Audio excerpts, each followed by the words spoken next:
എല്ലാവർക്കും നമസ്കാരം. ഭഗവത്ഗീതയുടെ ആദ്യ അധ്യായം മുതൽ തന്നെ ഒരു വലിയ സത്യമാണ് നമ്മൾ കാണുന്നത്. ഭഗവത്ഗീത ഒരിക്കലും ജ്ഞാനത്തിലല്ല ആരംഭിക്കുന്നത്.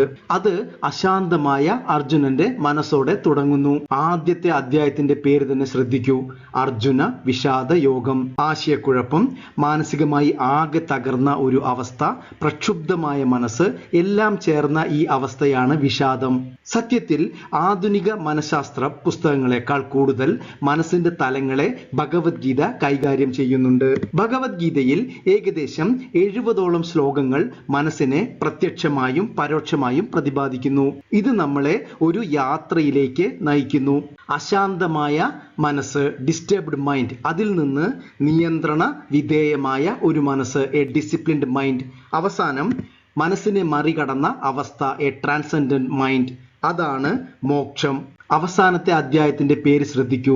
മോക്ഷ സന്യാസ യോഗം. പ്രിയമുള്ളവരെ, ഭഗവത്ഗീത അശാന്തമായ മനസ്സിനെ ശാന്തമാക്കുക മാത്രമല്ല ചെയ്യുന്നത്, അത് നമ്മളെ മോക്ഷത്തിലേക്ക്, മനോനാശത്തിലേക്ക് എത്തിക്കുന്നു.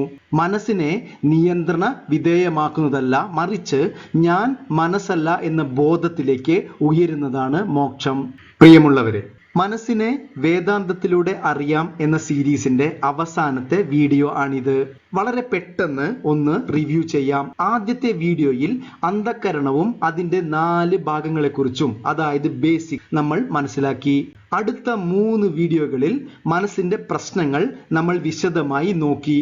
അശാന്തത, ആസക്തി, ദുഃഖം എല്ലാം നമ്മൾ മനസ്സിലാക്കി.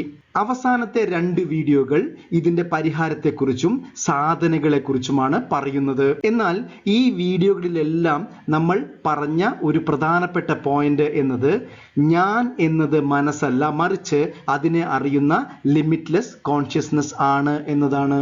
ഇന്ന് ഭഗവത്ഗീതയുടെ ജ്ഞാനത്തോടെ നമുക്ക് ഈ സീരീസ് അവസാനിപ്പിക്കാം. നിങ്ങൾ പഴയ വീഡിയോകൾ കണ്ടിട്ടില്ലെങ്കിൽ ദയവായി കാണണമെന്ന് അഭ്യർത്ഥിക്കുന്നു. തീർച്ചയായും നിങ്ങളുടെ മനസ്സിനെ ആഴത്തിൽ മനസ്സിലാക്കാൻ അത് നിങ്ങളെ സഹായിക്കും. നമ്മൾ നേരത്തെ പറഞ്ഞു, ഭഗവത്ഗീതയിൽ മനസ്സിനെ പ്രതിപാദിക്കുന്ന ഏകദേശം 70ഓളം ശ്ലോകങ്ങളുണ്ട്. നമ്മൾ ഇന്ന് വളരെ ശ്രദ്ധാപൂർവം 6 ശ്ലോകങ്ങളാണ് നോക്കാൻ പോകുന്നത്. ആദ്യത്തെ ശ്ലോകം അർജുനന്റെ നിസ്സഹായമായ അവസ്ഥയാണ്. സത്യത്തിൽ ഇത് അർജുനന്റെ മാത്രം അവസ്ഥയല്ല, നമ്മുടെ ഓരോരുത്തരുടെയും അവസ്ഥയാണ്. രണ്ടാമത്തെ ശ്ലോകത്തിൽ ഭഗവാൻ കൃഷ്ണൻ അർജുനന് നൽകുന്ന ഉപദേശമാണ്. പിന്നീടുള്ള ശ്ലോകങ്ങൾ മനസ്സിന്റെ പല തലങ്ങളെയും പ്രതിപാദിക്കുന്നു. ഈ ശ്ലോകങ്ങളിലൂടെ നമ്മൾ മനസ്സിലാക്കാൻ ശ്രമിക്കുന്നത് മനസ്സിന്റെ പ്രധാന പ്രശ്നങ്ങൾ, മനസ്സിനെ നിയന്ത്രിക്കാനുള്ള ബുദ്ധിമുട്ട്, ഭഗവാൻ ശ്രീകൃഷ്ണൻ നൽകുന്ന പരിഹാരം, പിന്നെ ജീവിത വിജയത്തിന് വേണ്ടിയുള്ള പേഴ്സണൽ ഇന്റഗ്രേഷൻ എന്നിവയാണ്. ഇനി നമുക്ക് ഓരോ ശ്ലോകങ്ങളെക്കുറിച്ച് മനസ്സിലാക്കാം. പ്രിയമുള്ളവരെ, നിങ്ങൾ ഒരു പക്ഷേ മനോനിയന്ത്രണവും ഇന്ദ്രിയ നിയന്ത്രണവും ധ്യാനവും ഒക്കെ പരിശീലിച്ചിട്ടും മനസ്സിനെ നിയന്ത്രിക്കാൻ കഴിയാത്ത ഒരു വ്യക്തിയായിരിക്കാം. അതുമല്ലെങ്കിൽ പലപ്പോഴും നിങ്ങളുടെ മനസ്സിന്റെ ഈ ചഞ്ചലാവസ്ഥയും ബുദ്ധിമുട്ടിനെ ഓർത്ത് പരിതപിക്കുന്ന ഒരു വ്യക്തിയായിരിക്കാം. എന്തുകൊണ്ട് എൻ്റെ മനസ്സ് എത്ര ശ്രമിച്ചിട്ടും എനിക്ക് നിയന്ത്രിക്കാൻ കഴിയാത്തത് എന്ന് ചിന്തിക്കുന്ന ഒരാളായിരിക്കാം. എന്നാൽ നിങ്ങൾ വിഷമിക്കേണ്ട യാതൊരു കാര്യവുമില്ല. കാരണം അർജുനനും നമ്മുടെ ഇതേ അവസ്ഥയിലാണ് ഇരിക്കുന്നത്. അപ്പോൾ ആദ്യത്തെ ശ്ലോകം അർജുനന്റെ കുറ്റസമ്മതമാണ്. ഭഗവത്ഗീതയിലെ 6-ാം അധ്യായത്തിലെ 34-ാമത്തെ ശ്ലോകമാണ് ഇത്. ചഞ്ചലം ഹി മനഃ കൃഷ്ണ പ്രമാദി ബലവദൃഢം തസ്യാഹം നിഗ്രഹം മന്യേ വായോരിവ സുദുഷ്കരം. ഈ ശ്ലോകത്തിൽ ആദ്യത്തെ 2 വരികളിലായി അർജുനൻ തന്റെ 4 പ്രശ്നങ്ങൾ ഭഗവാൻ കൃഷ്ണനോട് പറയുന്നുണ്ട്. വളരെ സങ്കടത്തോടു കൂടിയാണ് പറയുന്നത്. ആദ്യത്തേത് പറയുന്നു, ചഞ്ചലം ഹി മന കൃഷ്ണ. കൃഷ്ണ, എൻ്റെ മനസ്സ് എപ്പോഴും റെസ്റ്റ്ലെസ് ആണ്, ചഞ്ചലമുള്ളതാണ്. പ്രമാദി ബലവദൃഢം, അത് ഡിസ്റ്റർബിംഗ് ആണ്. പ്രമാദി, വളരെ എന്നെ ബുദ്ധിമുട്ടിക്കുന്നതാണ്. ബലവത്, വളരെ ശക്തിയുള്ളതാണ്, എത്ര ശ്രമിച്ചാലും കീഴ്പ്പെടാത്ത ഒന്നാണ്. മാത്രവുമല്ല എൻ്റെ മനസ്സ് ദൃഢമാണ്, സ്റ്റബേൺ, പിടിവാശിയുള്ളതാണ്. അർജുനൻ പറയുന്നു, കൃഷ്ണ, എൻ്റെ മനസ്സ് വളരെ അശാന്തമാണ്, ചിന്തകളെ എനിക്ക് നിയന്ത്രിക്കാനേ സാധിക്കുന്നില്ല. എന്ത് ചിന്തകൾ വേണ്ട എന്ന് വിചാരിച്ചാൽ അതേ ചിന്തകൾ തന്നെ വന്നുകൊണ്ടിരിക്കുന്നു. മാത്രവുമല്ല മനസ്സ് വളരെ പിടിവാശി നിറഞ്ഞതാണ്. എത്ര ശ്രമിച്ചിട്ടും എനിക്ക് നിയന്ത്രിക്കാനോ മാറ്റാനോ കഴിയുന്നില്ല. പ്രിയമുള്ളവരെ, നിങ്ങൾ ഒന്ന് ചിന്തിക്കൂ, നമ്മുടെ മനസ്സിന്റെ അവസ്ഥയും ഇതുതന്നെയല്ലേ? അടുത്ത 2 വരിയിൽ അർജുനൻ പറയുന്നത് തസ്യാഹം നിഗ്രഹം മന്യേ, മനസ്സിനെ നിയന്ത്രിക്കുക എന്നത് വായോരിവ സുദുഷ്കരം. വായു എന്നാൽ കാറ്റ്, കാറ്റിനെ നിയന്ത്രിക്കുന്നത് പോലെ അത്രയും ബുദ്ധിമുട്ടുള്ളതാണ്. കാറ്റിനെ നിയന്ത്രിക്കുന്നത് നിങ്ങളൊന്ന് ചിന്തിച്ചു നോക്കൂ, എത്ര ദുഷ്കരമായ ഒരു കാര്യമാണ്. അതുപോലെയാണ് മനസ്സിനെ നിയന്ത്രിക്കുന്നത്. മനസ്സിന് മുന്നിൽ വളരെ നിസ്സഹനായി നിൽക്കുന്ന ഒരു അർജുനനെ നമുക്കിവിടെ കാണാൻ കഴിയും. ഇത് അർജുനന്റെ മാത്രം പ്രശ്നമല്ല, ഇത് നമ്മുടെ പ്രശ്നമാണ്. എന്നാൽ തൊട്ടടുത്ത ശ്ലോകത്തിൽ ഭഗവാൻ കൃഷ്ണൻ ഇതിന് മറുപടി നൽകുന്നു. അർജുനൻ മനസ്സിനെ നിയന്ത്രിക്കുന്നതിന്റെ ബുദ്ധിമുട്ടുകള്, വിഷമങ്ങളും പറഞ്ഞപ്പോൾ ഭഗവാൻ കൃഷ്ണൻ അതിനെ നിഷേധിക്കുകയല്ല ചെയ്തത്, മറിച്ച് അർജുനന്റെ സ്റ്റേറ്റ്മെന്റിനോട് പൂർണ്ണമായി അംഗീകരിക്കുകയാണ് ചെയ്യുന്നത്. കാരണം മനസ്സ് നിയന്ത്രിക്കാൻ വളരെ ബുദ്ധിമുട്ടാണ് എന്ന് ഭഗവാൻ കൃഷ്ണന് നന്നായിട്ട് അറിയാം. ശ്രീകൃഷ്ണൻ പറയുന്നത് അസംശയം മഹാബാഹോ മനോദുർനിഗ്രഹം ചലം അഭ്യാസേന തു കൗന്തേയ വൈരാഗ്യേന ച ഗൃഹ്യത്തെ. അസംശയം മഹാബാഹോ, അർജുന, ഒരു സംശയവുമില്ല. മനോ ദുർനിഗ്രഹം ചലം, മനസ്സിനെ നിയന്ത്രിക്കുക വളരെ പ്രയാസമാണ്. കാരണം അത് എപ്പോഴും ചലിച്ചുകൊണ്ടിരിക്കുന്നതാണ്, ഒരിടത്തും ഉറച്ചു നിൽക്കാത്തതാണ്, നമുക്ക് പിടിതരാത്ത ഒന്നാണ്. ഈ ശ്ലോകത്തിന്റെ ആദ്യത്തെ 2 വരിയിൽ ശ്രീകൃഷ്ണൻ അർജുനനോട് പൂർണ്ണമായും യോജിക്കുന്നു. എന്നാൽ അടുത്ത 2 വരിയിൽ പറയുന്നത് മനസ്സ് നിയന്ത്രിക്കാൻ ബുദ്ധിമുട്ടാണ്, പക്ഷേ 2 കാര്യങ്ങളിലൂടെ നിനക്ക് അത് നേടിയെടുക്കാൻ കഴിയും. അഭ്യാസേന വൈരാഗ്യേന, 2 കാര്യങ്ങളിലൂടെ പറയുന്നു. അഭ്യാസം എന്നാൽ പ്രാക്ടീസ്, നിരന്തരമായുള്ള പ്രാക്ടീസിലൂടെയും വൈരാഗ്യം എന്നാൽ ഡിറ്റാച്ച്മെന്റിലൂടെയും നിയന്ത്രിക്കാൻ, നമുക്ക് നമ്മുടെ മനസ്സിനെ നിയന്ത്രിക്കാൻ സാധിക്കും എന്ന് ഭഗവാൻ കൃഷ്ണൻ പറയുന്നു. അത് എങ്ങനെയാണെന്ന് അടുത്ത ശ്ലോകത്തിലൂടെ മനസ്സിലാക്കാം. ആദ്യം ഭഗവാൻ കൃഷ്ണൻ ഒരു പ്രാക്ടീസിനെ കുറിച്ച് പറയുന്നു. സത്യത്തിൽ ഇത് 6ാമത്തെ അധ്യായമായ ധ്യാന യോഗത്തിലുള്ളതാണ്. ഈ അധ്യായത്തിൽ ഭഗവാൻ കൃഷ്ണൻ ഒരു വിശേഷമായ മെഡിറ്റേഷൻ ടെക്നിക് അർജുനന് ഉപദേശിക്കുന്നുണ്ട്. അതിന്റെ ഭാഗമായിട്ടുള്ള ഒരു പ്രാക്ടീസ് ആണ് ഇത്. കൃഷ്ണൻ പറയുന്നു, യദോ യദോ നിശ്ചരതി മനശ്ചഞ്ചലമസ്ഥിരം തതസ്തതോ നിയമ്യേത് ആത്മന്യേവ വശം നയേത്. അതായത് യദോ യദോ നിശ്ചരതി, അർജുന, എപ്പോഴൊക്കെയാണോ നിന്റെ മനസ്സ്, നിന്റെ ശ്രദ്ധ മാറി അലഞ്ഞു തിരിയാൻ പോകുന്നത്, പല കാര്യങ്ങളിലേക്ക് മനസ്സ് പോകുന്നത്, എന്തുകൊണ്ടെന്നാൽ മനസ്സിന്റെ സ്വതസിദ്ധമായ സ്വഭാവമാണ് ചഞ്ചലം അസ്ഥിരം. അതായത് ഒന്നിലും ഉറച്ചു നിൽക്കാൻ കഴിയാത്ത ഒരു അവസ്ഥയും എപ്പോഴും മാറിക്കൊണ്ടിരിക്കുന്ന ഒരു അവസ്ഥയും. ഇത് രണ്ടും മനസ്സിന്റെ സ്വതസിദ്ധമായ സ്വഭാവമാണ്. അതുകൊണ്ട് മനസ്സ് നമ്മൾ എന്തിലെങ്കിലും ശ്രദ്ധ കേന്ദ്രീകരിക്കുമ്പോൾ അതിൽ നിന്ന് മാറി മറ്റെങ്ങോട്ടെങ്കിലും പോകും. ഇത് സ്വാഭാവികമാണ്. അങ്ങനെ സംഭവിക്കുകയാണെങ്കിൽ എന്താണ് നീ ചെയ്യേണ്ടത്? തതസ്തതോ നിയമ്യത്തെ ആത്മന്യേവ വശം നയേത്. ഇവിടെ ആത്മ എന്ന് ഉദ്ദേശിക്കുന്നത് നമ്മുടെ സ്വരൂപമാണ്. കാരണം ഈ മെഡിറ്റേഷൻ ടെക്നിക്കിൽ ഭഗവാൻ കൃഷ്ണൻ ആത്മ എന്ന കൺസെപ്റ്റിൽ മെഡിറ്റേറ്റ് ചെയ്യാനാണ് പറയുന്നത്. അപ്പോൾ നീ നിന്റെ മനസ്സിനെ സൗമ്യമായും സാവധാനമായും അതിലേക്ക് തിരിച്ചു കൊണ്ടുവരിക. എപ്പോഴൊക്കെ മനസ്സ് അലഞ്ഞു തിരിയാൻ പോകുന്നുവോ അപ്പോഴൊക്കെ അതിനെ പതുക്കെ പതുക്കെ തിരിച്ചു കൊണ്ടുവരിക. ധ്യാനത്തിലേക്ക് കൊണ്ടുവരുന്നു, വീണ്ടും മനസ്സ് പോകുന്നു, വീണ്ടും കൊണ്ടുവരുന്നു. ഇത് നമ്മൾ തുടർച്ചയായി ചെയ്തുകൊണ്ടിരിക്കുക. ഇത് ഒരു അഭ്യാസമാണ്, ഇതൊരു നിരന്തര പ്രാക്ടീസ് ആണ്. പ്രിയമുള്ളവരെ, നമ്മൾ ധ്യാനം എന്ന സബ്ജക്റ്റിനെ കുറിച്ച് ഒരു വീഡിയോ സീരീസ് തയ്യാറാക്കുന്നുണ്ട്. അതിൽ ഭഗവാൻ കൃഷ്ണൻ ഭഗവത്ഗീതയിൽ പറയുന്ന ഈ ടെക്നിക്കിനെ കുറിച്ച് നമ്മൾ വിശദമായി സംസാരിക്കാം. അപ്പോൾ ഭഗവാൻ കൃഷ്ണൻ പറയുന്ന ആദ്യത്തെ മനസ്സ് നിയന്ത്രിക്കാനുള്ള ഉപാധിയാണ് അഭ്യാസം, അതായത് നിരന്തരമായ പ്രാക്ടീസ്. ഇനി നമുക്ക് വൈരാഗ്യം എങ്ങനെയാണെന്ന് വരുന്നത് നോക്കാം. നമ്മൾ ഭഗവാൻ കൃഷ്ണൻ മനസ്സ് നിയന്ത്രിക്കാനുള്ള 2 വഴികളിൽ അഭ്യാസത്തെക്കുറിച്ച് മനസ്സിലാക്കി. അഭ്യാസം എന്നാൽ തുടർച്ചയായ പ്രാക്ടീസ്.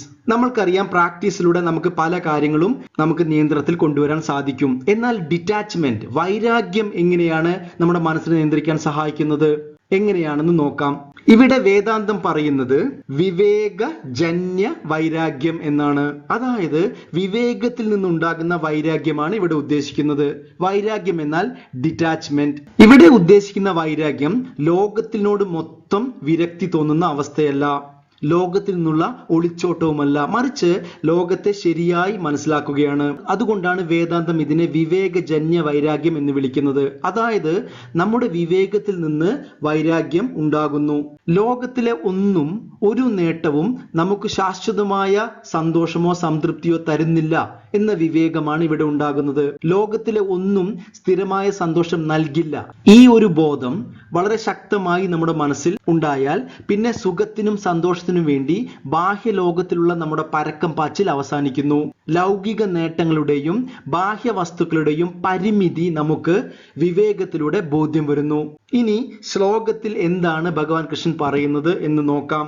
യേഹി സംസ്പർശജാ ഭോഗ ദുഃഖയോനയ ഏവതേ ആദ്യവന്തഃ കൗന്തേയ നതേഷു രമതേ ബുധഃ.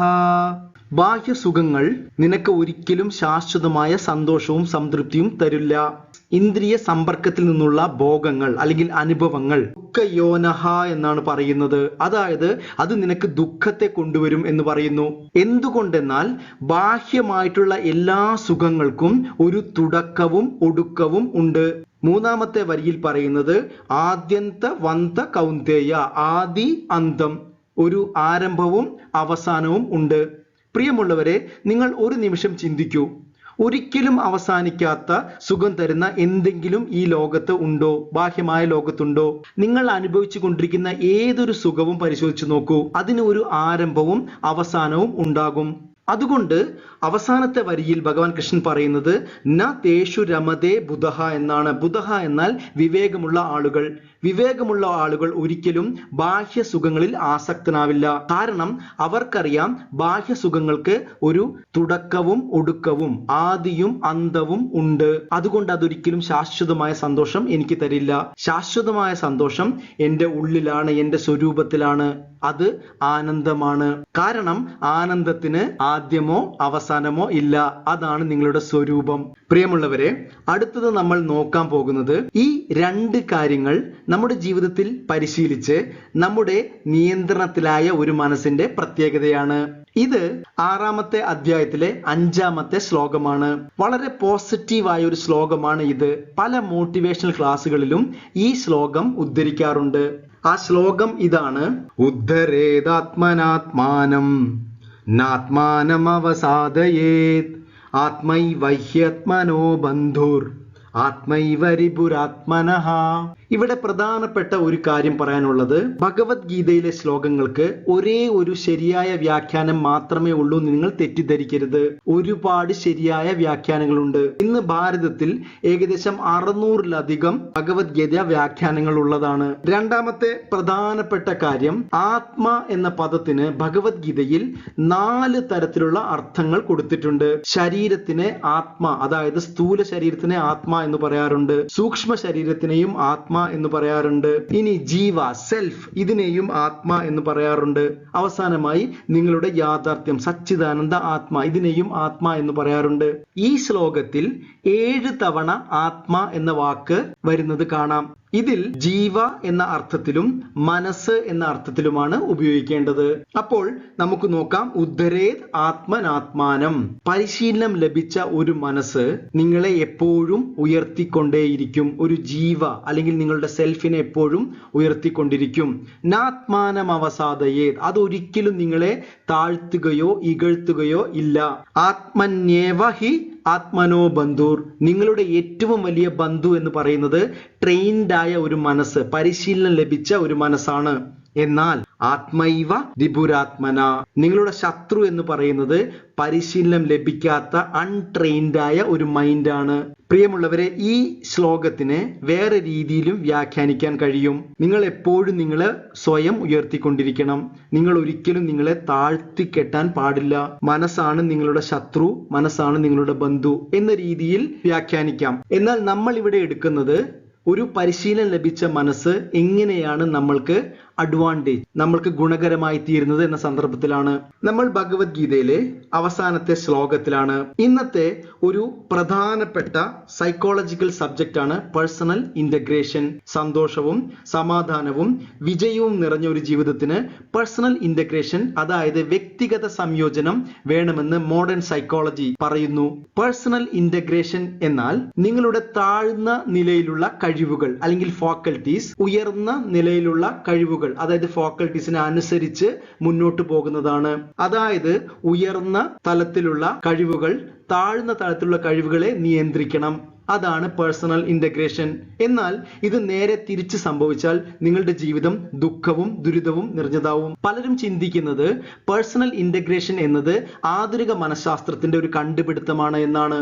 എന്നാൽ ആയിരക്കണക്കിന് വർഷങ്ങൾക്ക് മുമ്പുള്ള ഭഗവത്ഗീതയിൽ ഭഗവാൻ കൃഷ്ണൻ അർജുനന് പേഴ്സണൽ ഇന്റഗ്രേഷനെ കുറിച്ച് വ്യക്തമായി പറഞ്ഞു കൊടുത്തിട്ടുണ്ട്. മാത്രവുമല്ല, പേഴ്സണൽ ഇന്റഗ്രേഷന്റെ ക്രമങ്ങളെ കുറിച്ചും ഭഗവാൻ കൃഷ്ണൻ അർജുനന് ഉപദേശം കൊടുത്തിട്ടുണ്ട്. ഇനി നമുക്ക് ആ ശ്ലോകം നോക്കാം. 3-ാമത്തെ അധ്യായത്തിലെ 42-ാമത്തെ ശ്ലോകമാണിത്. ഇന്ദ്രിയാണി പരാണ്യാഹൂർ ഇന്ദ്രിയേഭ്യ പരം മനഃ മനതസ്തു പരാ ബുദ്ധേ യോ ബുദ്ധേ പരതസ്തു സഹ. ഇവിടെ ഭഗവാൻ കൃഷ്ണൻ മനസ്സ്, ബുദ്ധി, ഇന്ദ്രിയങ്ങൾ, അവസാനമായി ആത്മ, സഹ എന്ന വാക്കിൽ പറഞ്ഞിട്ടുണ്ട്. ഇവ ഓരോന്നും വരേണ്ട ക്രമവും ഏതിനേക്കാൾ ഉയർന്നതാണ് എന്നും ഭഗവാൻ കൃഷ്ണൻ വ്യക്തമായി പറഞ്ഞിട്ടുണ്ട്. അപ്പോൾ നമുക്ക് പേഴ്സണൽ ഇന്റഗ്രേഷൻ അതിന്റെ ക്രമത്തെക്കുറിച്ച് മനസ്സിലാക്കാം. അതായത് ഉയർന്ന കഴിവ് താഴ്ന്ന കഴിവിനെ നിയന്ത്രിക്കണം. അതാണ് പേഴ്സണൽ ഇന്റഗ്രേഷൻ. ഇനി നമുക്ക് ഭഗവാൻ കൃഷ്ണൻ പറയുന്ന ആ ക്രമം നോക്കാം. നമുക്കിതിനെ ഇന്റഗ്രേഷൻ ഹൈറാർക്കി എന്ന് വിളിക്കാം. അപ്പോൾ ശ്ലോകത്തിന്റെ ആദ്യം പറയുന്നത് ഇന്ദ്രിയാണി പരാണ്യാഹൂർ, അതായത് ഇന്ദ്രിയങ്ങൾ, നിങ്ങളുടെ ഇന്ദ്രിയങ്ങൾ എന്ന് പറയുന്നത് ഇന്ദ്രിയ വിഷയങ്ങളെക്കാൾ ഉയർന്നതാണ്. അതായത് ഒബ്ജക്റ്റ്, നിങ്ങളുടെ ശരീരം, അതിനേക്കാൾ ഉയർന്നതാണ് നിങ്ങളുടെ ഇന്ദ്രിയങ്ങൾ. ഇന്ദ്രിയേഭ്യ പരം മനഃ, പരം എന്ന വാക്കിന് ഉയർന്നത് എന്നർത്ഥം. മനസ്സ് ഇന്ദ്രിയങ്ങൾക്ക് മുകളിലാണ് നിൽക്കേണ്ടത്. അതായത് നിങ്ങളുടെ ഇന്ദ്രിയങ്ങൾ മനസ്സിന്റെ നിയന്ത്രണത്തിൽ വരണം. മനസ്സാണ് ഇന്ദ്രിയങ്ങളെ നിയന്ത്രിക്കേണ്ടത്, മറിച്ച് ഇന്ദ്രിയങ്ങൾ മനസ്സിനെ നിയന്ത്രിക്കാൻ പാടില്ല. ഇവിടെ നമുക്ക് ഒരു ലൈൻ ഇടാം. കാരണം സാധാരണ മനുഷ്യരുടെ ജീവിതം ഇന്ദ്രിയത്തിന്റെയും മനസ്സിന്റെയും ഇടയിലാണ് കൂടുതലായിട്ടുള്ളത്. ഇനി നമുക്ക് ശ്രദ്ധിക്കണം. ഇനി നമുക്ക് മനസ്സിലാക്കേണ്ടത് മനതസ്തു പരാബുദ്ധേ, മനസ്സിനേക്കാൾ ഉയർന്നത് ബുദ്ധിയാണ്, നിങ്ങളുടെ ഇന്റലക്ട് ആണെന്ന് ഭഗവാൻ കൃഷ്ണൻ പറയുന്നു. അതായത് നിങ്ങളുടെ മനസ്സ് എപ്പോഴും ബുദ്ധിയെ അനുസരിച്ചും ബുദ്ധിയുടെ നിയന്ത്രണത്തിലും ഇരിക്കണം. പ്രിയമുള്ളവരെ, നിങ്ങളൊന്ന് ചിന്തിച്ചു നോക്കൂ. നമ്മൾ ആദ്യത്തെ വീഡിയോയിൽ ഈ പ്രശ്നം ചൂണ്ടിക്കാണിച്ചിരുന്നു. നമ്മുടെ ജീവിതത്തിന്റെ സംഘർഷത്തിന്റെ പ്രധാന കാരണം മനസ്സ് ബുദ്ധിയെ നിയന്ത്രിക്കുക, അല്ലെങ്കിൽ മനസ്സ് ബുദ്ധിക്ക് നിയന്ത്രണ വിധേയമാകാതിരിക്കുക എന്നതാണ്. പല തീരുമാനങ്ങളും മനസ്സ് ഇഷ്ടത്തിനും അനിഷ്ടത്തിനും അനുസരിച്ച് എടുക്കുന്നു. എന്നാൽ അത് പലപ്പോഴും തെറ്റായിരിക്കാം, ശരിയായിരിക്കാം നമ്മുടെ ജീവിതത്തിൽ. ഇനി അവസാനമായി ഭഗവാൻ കൃഷ്ണൻ പറയുന്നത് യോ ബുദ്ധേ പര തസ്തു സഹ. ഇവിടെ സഹ എന്ന വാക്കുകൊണ്ട് ഉദ്ദേശിക്കുന്നത് അത് എന്നാണ്. അത് എന്നാൽ കോൺഷ്യസ്നസ്, അവയർനെസ്, ആത്മ, ബ്രഹ്മം, ഇതെല്ലാം ഇതിനർത്ഥമുണ്ട്. അപ്പോൾ ഈ ക്രമം നമ്മൾ പാലിക്കുകയാണെങ്കിൽ നമ്മുടെ ജീവിതത്തിൽ ശാന്തിയും സ്ഥിരതയും സന്തോഷവും ഉണ്ടാകുന്നു. ഈ ക്രമം നമ്മൾ അനുസരിച്ചില്ലെങ്കിൽ ജീവിതം ദുഃഖപൂരിതമായിരിക്കും. അതെങ്ങനെയാണെന്ന് നോക്കാം. നമ്മുടെ ജീവിതത്തിന്റെ എല്ലാ പ്രശ്നങ്ങൾക്കും കാരണം ഈ ക്രമത്തിൽ വരുന്ന പാകപ്പിഴവാണ്. നമ്മൾ ഭഗവാൻ കൃഷ്ണൻ അർജുനന് ഉപദേശിച്ച ക്രമത്തെക്കുറിച്ച് നമ്മൾ മനസ്സിലാക്കി. നമ്മുടെ ഇന്ദ്രിയങ്ങൾ, മനസ്സ് ഇന്ദ്രിയങ്ങളെ നിയന്ത്രിക്കുന്നു, മനസ്സിനെ ബുദ്ധി നിയന്ത്രിക്കുന്നു. ഈ ബുദ്ധി നമ്മുടെ കോൺഷ്യസ്നെസ്സിനെ അനുസരിക്കുന്നു, അല്ലെങ്കിൽ അതിനെ ഉയർന്ന നിലയിൽ കാണുന്നു. അപ്പോൾ ഭഗവാൻ കൃഷ്ണന്റെ ക്രമപ്രകാരം ഏറ്റവും ഉയർന്നത് എന്താണ്? നമ്മളുടെ സ്വരൂപം, സെൽഫ് അവയർനെസ് ആണ്. എന്നാൽ നിങ്ങളുടെ ജീവിതത്തിൽ ഇന്ദ്രിയങ്ങളാണ് ഡോമിനേറ്റ് ചെയ്യുന്നത് എന്ന് സങ്കല്പിക്കൂ. നിങ്ങളുടെ ജീവിതത്തിന്റെ പ്രാധാന്യം ഇന്ദ്രിയങ്ങൾക്കാണെങ്കിൽ എന്താണ് സംഭവിക്കുക? ജീവിതത്തിൽ അഡിക്ഷൻ വിട്ടുമാറുകയില്ല. നിങ്ങൾ ചിന്തിക്കൂ, ഇന്ദ്രിയ സുഖങ്ങൾക്ക് വേണ്ടി പോകുന്ന ആളുകൾ എന്തിന്റെയെങ്കിലും അടിമകളായിരിക്കും. മദ്യം, മയക്കുമരുന്ന്, പലതരത്തിലുള്ള അഡിക്ഷൻസ് ഇന്ന് ലോകത്തുണ്ട്. അതെല്ലാം നമ്മുടെ ഇന്ദ്രിയ സുഖങ്ങൾക്ക് വേണ്ടിയിട്ടുള്ളതാണ്. അപ്പോൾ നിങ്ങളുടെ ജീവിതത്തിൽ ഇന്ദ്രിയങ്ങളാണ് പ്രാധാന്യം നൽകുന്നതെങ്കിൽ നിങ്ങളുടെ ജീവിതം അഡിക്ഷനിലായി തീരുന്നു. ഇനി മനസ്സാണ് നിങ്ങളുടെ ജീവിതത്തിൽ പ്രധാനപ്പെട്ടതെങ്കിൽ നിങ്ങൾ എന്താണ്? നിങ്ങളുടെ ജീവിതം ഒരു ഇമോഷണൽ ഡ്രാമ ആയിരിക്കും. എപ്പോഴും ഉത്കണ്ഠയും ഭയവും ദുഃഖവും മാറി മാറി വന്നുകൊണ്ടേയിരിക്കും. അസ്വസ്ഥത മാത്രമേ ഉണ്ടായിരിക്കുകയുള്ളൂ. അപ്പോൾ മനസ്സ് ഡോമിനേറ്റ് ചെയ്യുന്ന ഒരു ജീവിതം അങ്ങനെ. ഇനി നിങ്ങളുടെ ഇന്റലക്ട്, ബുദ്ധി ഒരു വീക്കാണെന്ന് വെക്കൂ. ശക്തിയില്ലാത്ത ഒരു ബുദ്ധിയാണ് നിങ്ങൾക്കുള്ളത്. നമ്മൾ ബുദ്ധിശക്തി എന്ന് പറയാറുണ്ട്. ശക്തിയില്ലാത്ത ഒരു ബുദ്ധിയാണ് നിങ്ങൾക്കുള്ളതെങ്കിലോ നിങ്ങളുടെ തീരുമാനങ്ങൾ എപ്പോഴും തെറ്റായിരിക്കും. അത് നിങ്ങളുടെ ജീവിതത്തെ ദുഃഖത്തിലേക്ക് നയിക്കും. അവസാനമായി, സെൽഫ് അവയർനെസ് ഇല്ലാത്തൊരു ജീവിതത്തിൽ ദുഃഖങ്ങൾ തുടർന്നുകൊണ്ടേയിരിക്കും. ഒരു കാര്യത്തിലും നിങ്ങൾക്ക് സംതൃപ്തി കണ്ടെത്താൻ കഴിയുകയില്ല. ഇതാണ് പേഴ്സണൽ ഇന്റഗ്രേഷന്റെ ക്രമം തെറ്റുമ്പോൾ ജീവിതത്തിൽ സംഭവിക്കുന്ന പ്രശ്നങ്ങൾ. പ്രിയമുള്ളവരെ, നമ്മൾ ഈ വീഡിയോ അവസാനിപ്പിക്കാൻ പോകുകയാണ്. നമ്മൾ അമൃതബിന്ദു ഉപനിഷത്ത് വാക്യത്തിൽ നിന്നാണ് ആരംഭിച്ചത്. ഒരു മനുഷ്യന്റെ മനസ്സാണ് അവനെ ബന്ധനത്തിനും മോക്ഷത്തിനും കാരണമായിട്ടുള്ളത്. വിഷയ ആസക്തി നിറഞ്ഞ മനസ്സ് ബന്ധനത്തിലേക്കും ആസക്തിയിൽ നിന്ന് സ്വതന്ത്രമായ ഒരു മനസ്സ് മോക്ഷത്തിലേക്കും ഒരു മനുഷ്യനെ നയിക്കുന്നു. ഇവിടെ പ്രശ്നം മനസ്സല്ല, മറിച്ച് പരിശീലനം ഇല്ലാത്ത മനസ്സാണ്. പരിശീലനം നേടിയ ഒരു മനസ്സ് നിങ്ങളുടെ ഉറ്റ സുഹൃത്തായി നിങ്ങളെ മോക്ഷത്തിലേക്ക് നയിക്കുന്നു. എന്നാൽ പരിശീലനം നേടാത്ത ഒരു മനസ്സ് നിങ്ങളുടെ ശത്രുവായി മാറി ബന്ധനത്തിലേക്ക്, സംസാരത്തിലേക്കും കൊണ്ടുപോകുന്നു. വേദാന്തം നമുക്ക് മനസ്സിനെ പരിശീലിപ്പിക്കാനും നിയന്ത്രിക്കാനുമുള്ള അറിവുകൾ നൽകുന്നു. വേദാന്തം പറയുന്നത് ഞാൻ എന്ന യാഥാർത്ഥ്യം മനസ്സല്ല, മറിച്ച് അതിനെ അറിയുന്ന ശുദ്ധ ചൈതന്യമാണ്, പ്യുവർ കോൺഷ്യസ്നസ് ആണ്. ഭഗവത്ഗീതയുടെ ഈ അറിവുകൾ നമ്മുടെ മനസ്സിലെ അജ്ഞതകളെ നീക്കട്ടെ. ഈ വീഡിയോ കണ്ടതിന് ഒരുപാട് നന്ദി. ചാനൽ സബ്സ്ക്രൈബ് ചെയ്യണമെന്ന് അഭ്യർത്ഥിക്കുന്നു. അടുത്ത വീഡിയോയിൽ വീണ്ടും കാണാം. നന്ദി, നമസ്കാരം.